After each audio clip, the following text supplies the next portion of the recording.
Hello friends, जय जगन्नाथ। मैं आपको अप एंड डिप चैनल में दिल से स्वागत करता हूं।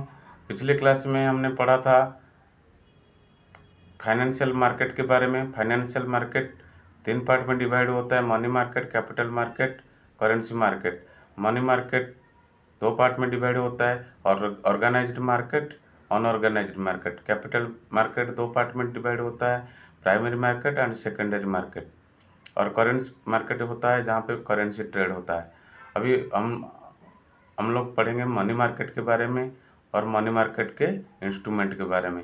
मनी मार्केट के बारे में मैंने बता दिया था, आज हम फुली डिस्कस करेंगे मनी मार्केट इंस्ट्रूमेंट के बारे में।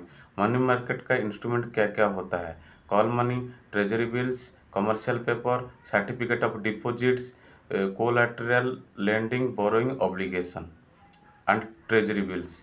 ये सब मनी मार्केट का इंस्ट्रूमेंट होता है। कॉल मनी क्या होता है?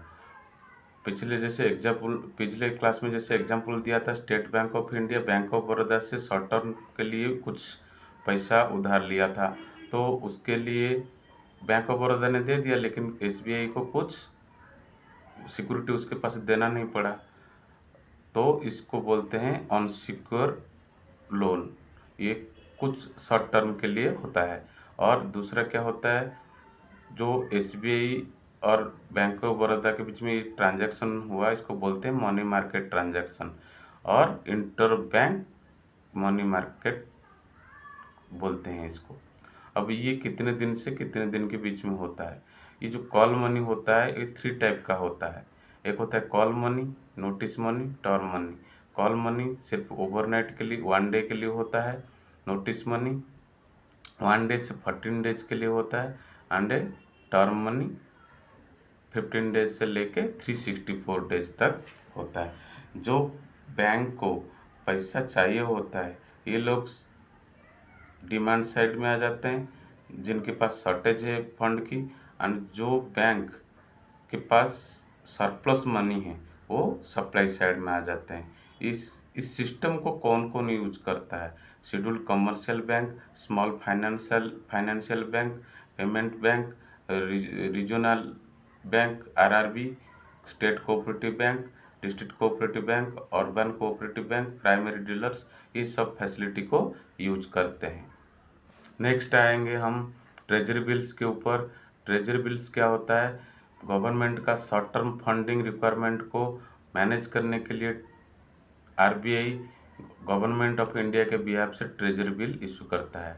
ये डिस्काउंट प्राइस में इशू होता है एंड फेस वैल्यू में रिडीम होता है। इसमें इंटरेस्ट चार्ज नहीं होता है। इसका 3 टेन्योर होता है। एक होता है 91 डेज, एक होता है 182 डेज, एक होता है 364 डेज।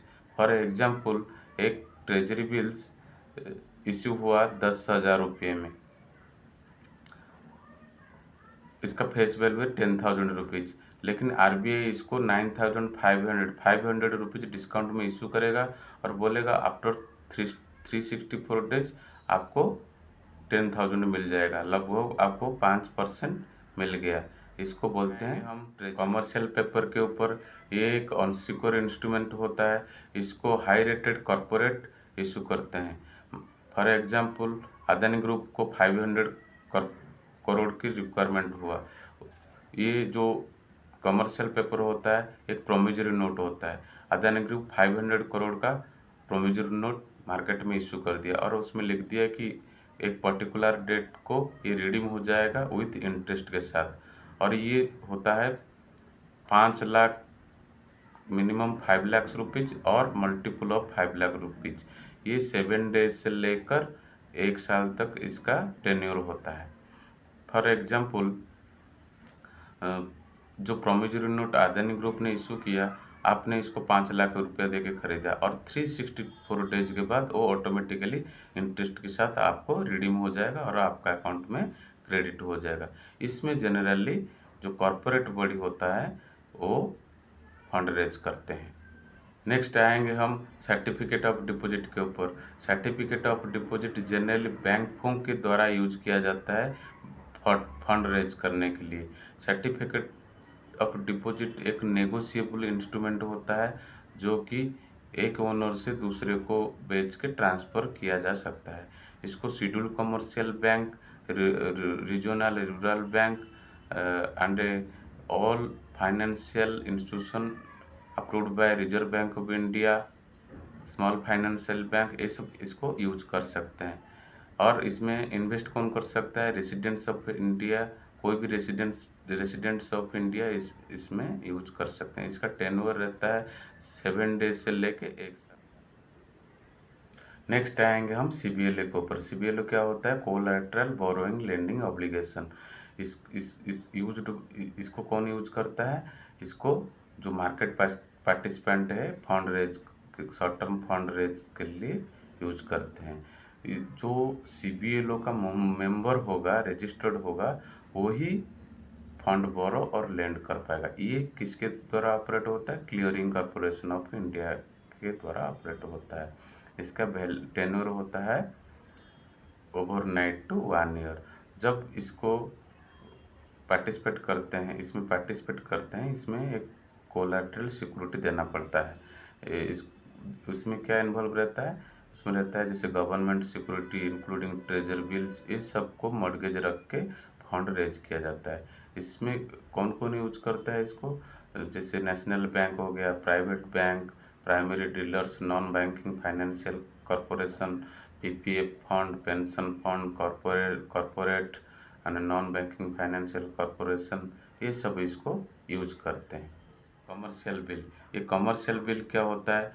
कमर्शियल बिल होता है bill of exchange to raise short term money. इसमें क्या होता है? 90 डेज की इसकी वैलिडिटी होता है और bank discount the bill to provide credit the customer. Bank इसको डिस्काउंट करके कस्टमर को प्रोवाइड करता है, फंड प्रोवाइड करता है, क्रेडिट प्रोवाइड करता है। इस फॉर एग्जाम्पल पतंजलि ने अमूल से 10 करोड़ का ऑर्डर लिया। अमूल ने क्या किया? अमूल ने बिल दे दिया किसको? पतंजलि को, 10 करोड़ का बिल। 30 दिन के बाद पतंजलि ने अमूल को 10 करोड़ पे करेगा। लेकिन कुछ दिन बाद, 2-3 दिन के बाद अमूल को पैसा की ज़रूरत पड़ेगी। लेकिन अमूल इधर क्या करेगा? अमूल बोलेगा भाई पतंजलि एक काम कर, अपना ये जो बिल है इसको बैंक से एक्सेप्ट करके ला।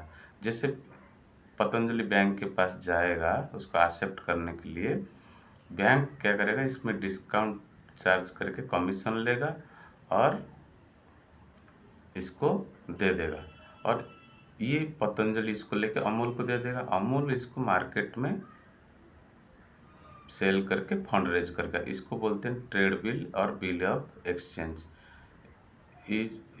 इस प्रोसेस में जो कंपनी है फंड रेज करता है बिल के माध्यम से। अगर पतंजलि ने 30 दिन के बाद अमूल को पैसा नहीं दिया 10 करोड़, तो अमूल क्या करेगा? बैंक क्या करेगा? अमूल को 10 करोड़ रुपए दे देगा। इसको बोलते हैं कमर्शियल बिल्स। आज के लिए क्लास इतना ही है। जाने से पहले बता देता हूँ, आप लोगों को ये अनुरोध है कि मेरा चैनल जो ओपन डिप चैनल है, हमारे चैनल को लाइक, सब्सक्राइब और शेयर कीजिएगा और बेल आइकन को दबाइएगा, जैसे कि आपको अच्छा वीडियो टाइम पे मिल जाएगा। ये जो क्लास शुरू हुआ है, हमारा क्लास 2 कंप्लीट हो गया, चैप्टर 2 का क्लास 2 कंप्लीट हो गया है। आप लोगों को निवेदन है, अगर कुछ कमेंट्स है तो आप कमेंट सेक्शन में लिख के बताइएगा। जय जगन्नाथ, जय हिंद।